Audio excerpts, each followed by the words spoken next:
아득한 옛날, 사람이 너무 많고 먹을 게 너무 적었던 시절이 있었습니다. 그땐 굶주림이 일상이었고 사람들은 살아남기 위해 어쩔 수 없이 잔인한 결정을 내려야 했죠. 바로 늙은 어른을 산에 버리는 풍습, 이른바 고려장이라 불리는 관습이었습니다. 더 이상 쓸모없는 몸, 이젠 집만 되니 산에 모셔야지. 이런 말들이 죄책감도 없이 입에서 오갔고 그 풍습은 하나의 효도처럼 합리화되기도 했습니다. 이야기는 그중 한 마을, 그리고 한 가난한 가정에서 시작됩니다. 주인공은 늙은 어머니를 모시고 사는 두 형제. 형은 똑똑하고 인정받는 인물, 이름은 길상기란 상징. 동네에서도 미래가 창창한 청년으로 유명했죠.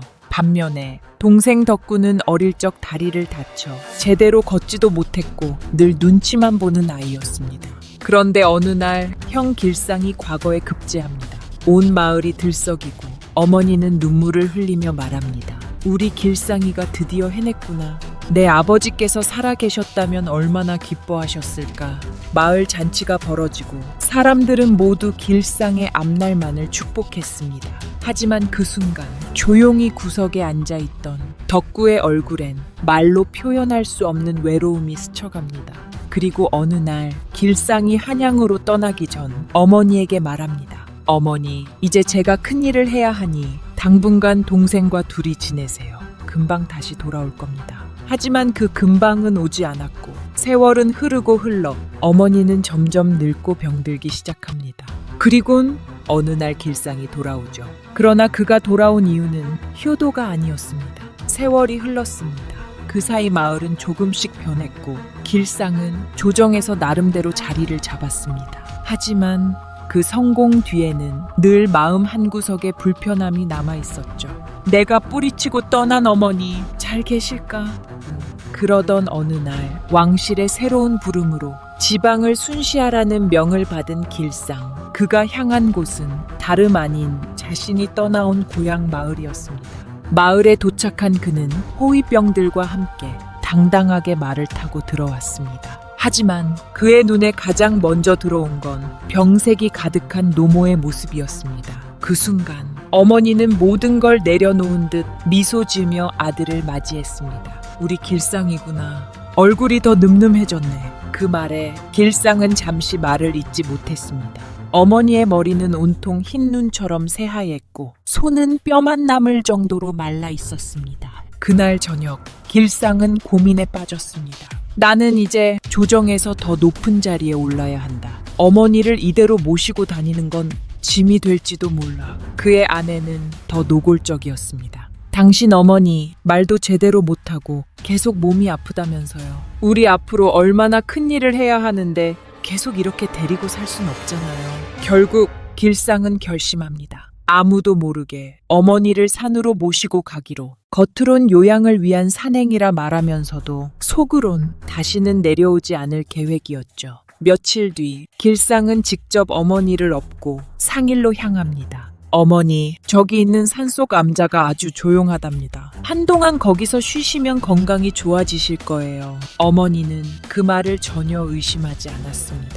그래, 네가 다 준비했으니 믿어야지. 그리고 어머니는 그날 가장 아끼던 홀레 치마를 꺼내 입었습니다. 내가 너 없던 그날도 이 치마를 입었었지. 오늘도 너한테 업혀가는구나. 그 말에 길상은 순간 심장이 뛴 듯 멈췄지만 곧 마음을 다잡았습니다. 이건 어쩔 수 없는 선택이야. 산 중턱에 이르렀을 때 길상은 등에서 어머니를 내려놓고 말합니다. 어머니, 여기서 잠시 쉬세요. 제가 금방 돌아올게요. 어머니는 미소를 지으며 대답했습니다. 그래, 이 바람 좋다. 잠깐 누워 있을게. 그리고 길상은 돌아섰습니다. 한 번도 뒤를 돌아보지 않고 조용히 산길을 내려갔습니다.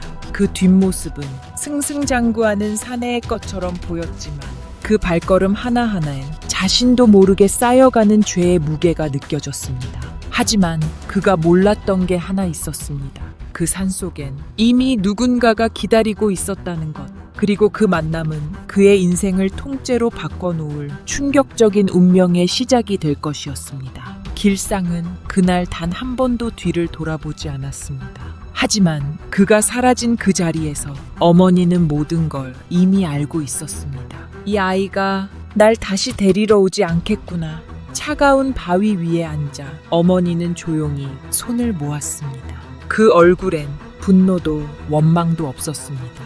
그저 서글픔과 체념, 그리고 자식을 향한 마지막 기도만이 남아 있었습니다. 그래도 길이 험하니 내 아들 내려가는 길 다치지 않게 해야지. 그 순간 어머니는 자신이 입고 있던 홀레 치마를 찢기 시작합니다. 치마는 그녀가 젊은 시절 입었던 가장 고운 옷이었고 가난해도 끝까지 간직해왔던 유일한 자존심이었습니다. 하지만 이제 그 치마는 자식이 길을 잃지 않게 하기 위한 붉은 천조각이 됩니다. 어머니는 한 걸음 또 한 걸음 자신이 왔던 길을 다시 되짚어가며 나뭇가지에 돌, 볼립스에 그 조각들을 하나씩 묶어두었습니다. 얘야, 혹시라도 다시 올라오게 되면 이 천조각들이 너를 데려다 줄 거야. 엄마는 여기 있을게. 시간이 흘렀고 햇살은 점점 기울었습니다. 산속엔 바람소리만이 속삭이듯 흐르고 있었습니다.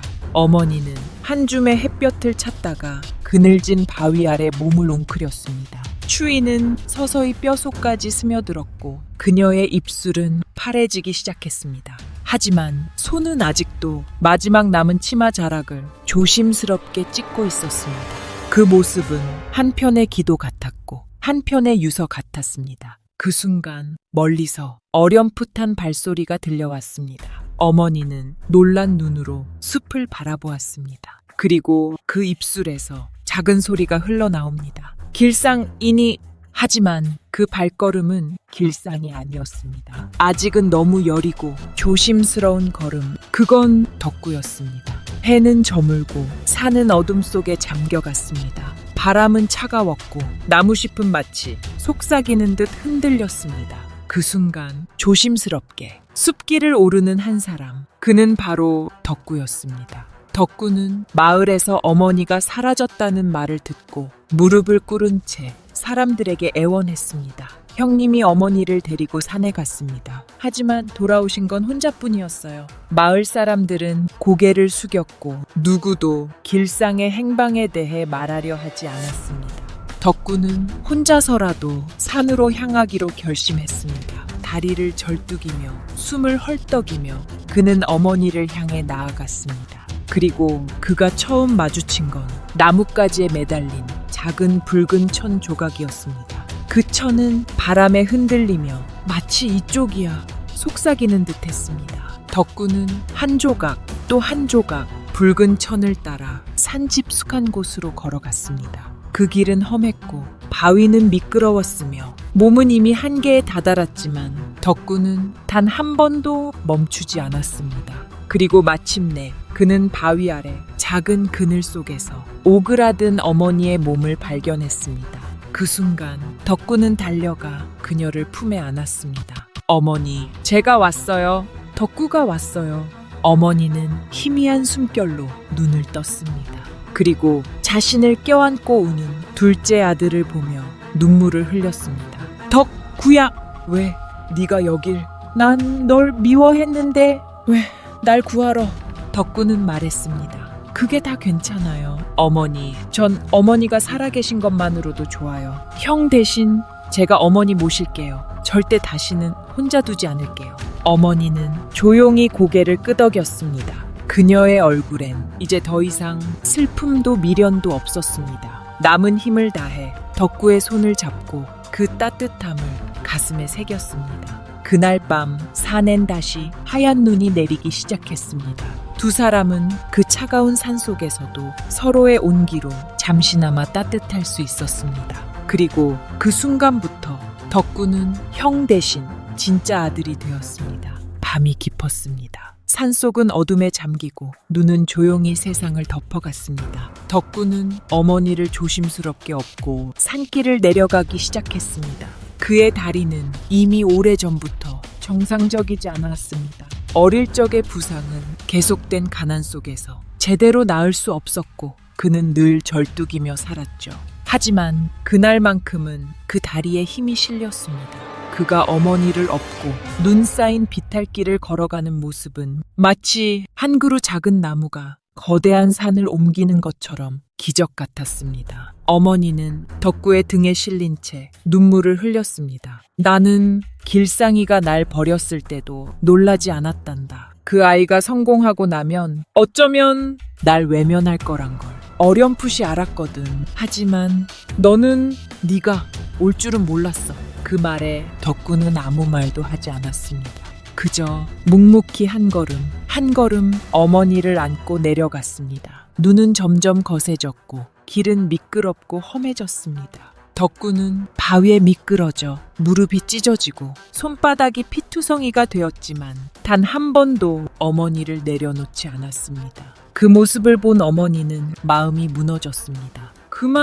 이제 그만 나를 여기 내려놔라. 내가 너무 오래 살아. 너에게도 짐이 되는구나.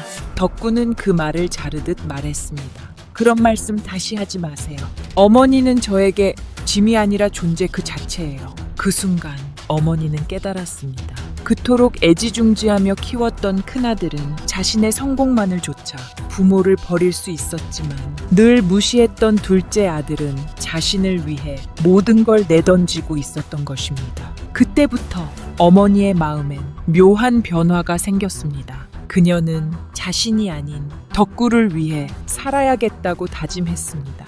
하지만 그녀의 몸은 이미 한계에 다다른 상태였습니다. 심장은 약해졌고 몸은 얼어붙은 것처럼 차가웠습니다. 상일 중턱, 드디어 마을이 보이는 순간 어머니는 덕구의 귀에 속삭였습니다. 덕구야, 꼭 살아라. 그리고 너를 먼저 믿어야 해. 그 말을 남긴 순간 어머니의 손이 조용히 떨어졌습니다. 그녀의 숨결은 한 줄기 바람처럼 사라져갔고 덕구의 등 위에서 어머니는 마지막 미소를 지었습니다. 눈은 밤새 내렸고 새벽이 밝아올 무렵 마을 어귀에 한 그림자가 모습을 드러냈습니다. 그것은 온몸이 피와 눈으로 얼룩진 소년, 등에는 움직이지 않는 노인의 몸, 덕구였습니다. 그는 꽁꽁 언 손으로 마을 어르신의 문을 두드렸습니다. 문이 열리고 사람들이 그를 보고 숨을 삼켰습니다. 덕구야! 그건 어머니. 마을 사람들은 놀라고 당황했지만 아무도 길상의 이름을 입에 올리지 않았습니다. 덕구는 말없이 어머니를 품에 안은 채 그 자리에 무릎을 꿇었습니다. 우리 어머니 너무 추우셨어요. 이제 좀 따뜻하게 모셔드리고 싶어요. 마을 장정들이 나와 조심스럽게 시신을 안치했습니다. 노모의 얼굴은 마치 잠든 사람처럼 평온했습니다. 하지만 그 안엔 이루 말할 수 없는 세월과 희생의 흔적이 고스란히 남아 있었습니다. 며칠 후 어머니의 장례가 조용히 치러졌습니다. 덕구는 혼자서 상을 치렀고 마을 사람들은 작게 고개를 숙였을 뿐 아무 말도 하지 않았습니다. 길상은 그날도 돌아오지 않았습니다. 어디에 있는지, 왜 아무 말도 없는지 그 누구도 묻지 않았습니다. 혹은 묻지 않기로 마음먹었는지도 모릅니다. 한 노인이 조용히 중얼거렸습니다. 어머니를 산에 버렸다는 소문 사실이었나 보군. 또 다른 노인은 입을 다물었습니다. 그치만 덕구가 말 한마디도 안 하잖아. 그 아이는 누구도 탓하지 않아. 그렇습니다. 덕구는 누구도 비난하지 않았습니다. 형도 마을 사람들도 아무도 그저 어머니의 묘 옆에서 하루 종일 조용히 앉아 있었습니다. 그 모습을 본 아이들이 물었습니다. 아저씨, 왜 계속 거기 있어요? 덕구는 웃으며 말했습니다. 우리 어머니가 여기 혼자 계시지 않도록 내가 옆에 있으려고. 그 짧은 말 한마디는 마을 사람들의 마음을 천천히 무너뜨렸습니다. 그들은 침묵했고 그 침묵 속에서 스스로를 돌아보기 시작했습니다. 길상은 끝내 돌아오지 않았습니다. 어머니의 장례에도 마을의 시선에도 그는 완전히 모습을 감췄습니다. 그의 이름은 사람들의 기억에서 천천히 지워져 갔습니다. 하지만 그날 이후 누구도 감히 고려장이라는 단어를 입에 올리지 않았습니다. 눈이 그쳤습니다. 겨울의 끝자락, 찬 기운이 조금씩 누그러지고 봄의 기척이 마을을 감싸기 시작했습니다. 덕구는 여전히 어머니의 묘 옆에 살고 있었습니다. 낡은 움막 하나를 지어 그곳에서 지냈고 날마다 아침이면 묘를 돌보고 꽃을 꽂고 짚을 깔았습니다. 마을 사람들은 멀리서 그를 지켜봤습니다. 처음엔 그저 불쌍한 아이로 여겼지만 시간이 지나면서 사람들은 그를 대하는 자세가 바뀌기 시작했습니다. 어느 날 마을의 한 노인이 묵은 곡식 자루를 들고 그를 찾아왔습니다. 이거 작년에 좀 남은 거야. 버리기도 아깝고 그냥 너 좀 가져가. 덕구는 조용히 고개를 숙여 인사했습니다. 감사합니다. 덕분에 겨울을 잘 견딜 수 있겠어요. 그 말을 들은 노인은 말없이 돌아섰지만 그 눈겐 어딘지 모를 죄책감 같은 것이 어렸습니다. 또 하루는 동네 아이들이 숲속에서 놀다 길을 잃었습니다. 해가 지고 부모들이 허둥지둥 찾고 있을 때 아이들을 데리고 마을로 돌아온 사람은 바로 덕구였습니다. 사는 생각보다 험해요. 아이들이 어디쯤 다닐지 제가 좀 아니까 찾을 수 있었어요. 그날 이후 마을 사람들은 그를 부를 때 조금 더 다정한 목소리를 냈습니다. 누군가는 이야기를 꺼냈습니다. 덕구는 형과는 달랐어. 오히려 그 애가 그 집안의 진짜 핏줄이었던 것 같아. 그 말에 다른 이도 고개를 끄덕였습니다. 길상이는 글 잘 읽고 말은 번지르르 했지만 사람의 마음은 몰랐지. 덕구는 말수도 적고 모자라 보였지만 누구보다 따뜻했어. 세월이 흐르고 덕구는 마을의 묵은 사람이 되어갔습니다. 힘든 집엔 쌀을 나르고 늙은이는 약초를 다려주고 아이에겐 길을 가르쳤습니다. 그리고 묻는 이 없을 때 어머니의 묘 앞에서 혼잣말을 하듯 이야기를 나누었습니다. 어머니, 오늘은 장터에 갔는데요. 애들이 인사도 잘하고 아주머니가 귤도 주셨어요. 이제 저도 괜찮은가 봐요. 그 목소리는 바람에 실려 묘 위를 스쳐 지나갔고 그 바람은 산 너머 하늘 끝 어딘가로 이어졌습니다. 그리고 마을 사람들은 기억하게 됩니다.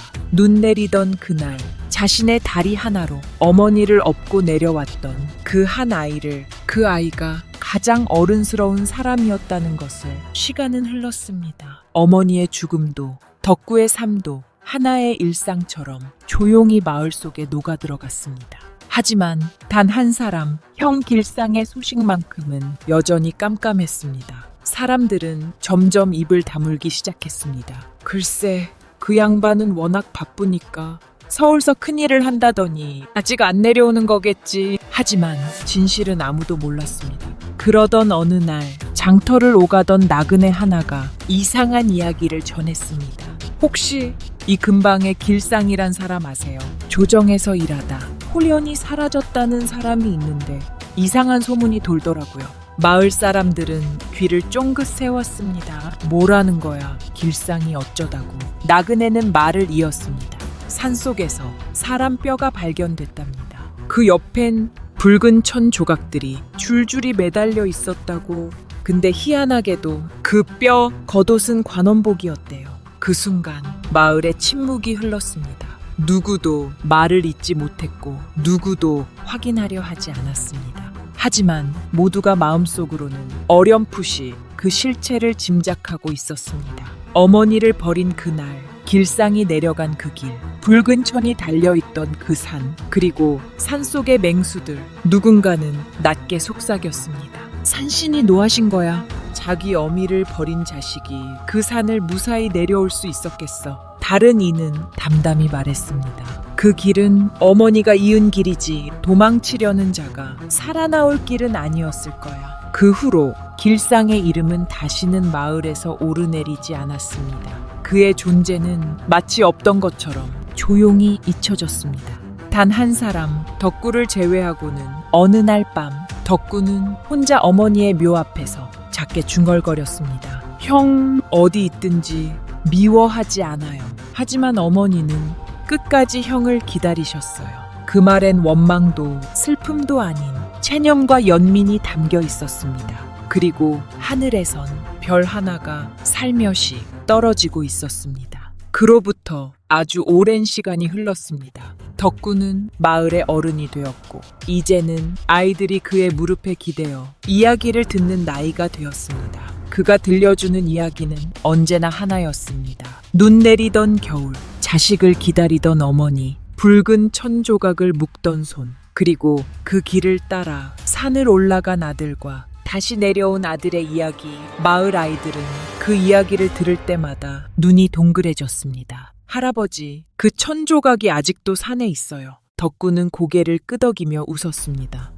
지금도 산에 남아있지. 아주 작고 낡았지만 아직 바람에 흔들리고 있을 거야. 아이들은 붉은 천을 찾아 산에 오르기도 했고 어른들은 그 모습을 멀리서 흐뭇하게 바라보았습니다. 사람들은 믿기 시작했습니다. 그 천을 보면 길을 잃지 않는다고. 그 천을 묶은 여인의 영혼은 산을 지키는 수호신이 되었다고. 그리고 가끔 길을 잃은 아이들이 무사히 돌아올 때마다 마을 어른들은 조용히 말하곤 했습니다. 그 어머니가 또 지켜주셨군. 붉은 천은 이제 단순한 헝겊이 아닌 모성의 상징이자 기억의 표식이 되었습니다. 누군가는 자신의 아이가 태어나면 붉은 천을 접어 집 대문에 매달았고 누군가는 그 천 조각을 부적처럼 가슴에 품었습니다. 덕구는 그걸 말리지 않았습니다. 그는 그저 산을 바라보며 말하곤 했습니다. 우리 어머니가 지금도 저기 계셔요. 누군가를 기다리진 않지만 누군가가 길을 잃으면 조용히 손을 내밀어 주실 거예요. 그리고 산은 언제나처럼 조용히 그 말을 받아들였습니다. 바람은 천조각을 흔들었고 햇살은 나뭇가지 틈으로 포근히 내려앉았습니다. 그렇게 한 여인의 이야기는 시간 속에 묻히지 않고 전설이 되어 가슴 속에 살아남았습니다. 덕구는 늙었습니다. 등은 굽었고 발걸음은 느렸으며 눈가에는 세월이 만든 깊은 주름이 자리 잡았습니다. 하지만 그 눈동자만큼은 예전 그대로 따뜻하고 맑았습니다. 그는 매일 아침 작은 바구니에 따뜻한 밥과 국 한 그릇을 담아 어머니 묘 옆에 올려놓았습니다. 그날도 조용히 그 자리에 앉아 작은 목소리로 말을 걸었습니다. 어머니, 오늘은 햇살이 좋아요. 이불 덮고 계시죠? 그 옆에는 이제 자라난 손자, 손녀들이 함께 앉아 있었습니다. 덕구는 그들에게 어머니 이야기를 들려주었고 아이들은 조용히 귀를 기울였습니다. 사람이 사람답게 살아야 한다는 건 말 잘하고 잘난 척하는 게 아니라 자기가 지켜야 할 걸 끝까지 지키는 거란다. 가족도 믿음도 때론 작은 천조각 하나도. 그날 저녁 덕구는 마지막으로 묘 옆에 누웠습니다. 그리고 눈을 감았습니다. 그는 조용히 숨을 고르며 하늘을 향해 속삭였습니다. 이제 어머니 곁으로 가도 되겠죠. 바람이 불었습니다. 붉은 천조각 하나가 멀리서 날아와 그의 가슴 위에 조용히 내려앉았습니다. 그 순간 누구도 보지 못했지만 작은 미소가 그의 입가에 떠올랐습니다. 그 이후로 마을엔 또 하나의 전설이 생겼습니다. 2번 붉은 천을 본 사람은 산에서 길을 잃지 않는다. 그건 어머니와 아들의 마음이 지켜주는 신호였습니다. 그리고 이 이야기는 그저 전설로 끝나는 게 아니라 우리에게 묻습니다. 우리는 지금 누군가를 위해 천조각 하나라도 묶어줄 수 있는 사람인가요? 혹시 너무 쉽게 사랑을 내려놓고 있진 않나요? 이제 이 이야기를 들은 당신의 마음 안에도 하나의 붉은 천이 매달렸길 바랍니다. 그 천이 당신이 길을 잃었을 때 가장 소중한 곳으로 돌아가는 길이 되기를 감사합니다. 여러분의 가슴 속에 이 한 편의 예시야기가 오래도록 남기를 바랍니다. 댓글로 남겨주세요. 이 이야기를 들으며 어떤 감정을 느끼셨나요? 당신이 잃어버렸던 누군가를 떠올리게 했나요? 혹은 지키고 싶은 무언가를요? 지금 댓글로 여러분의 이야기를 들려주세요. 당신의 이야기도 누군가에게 작은 붉은 천이 될 수 있으니까요.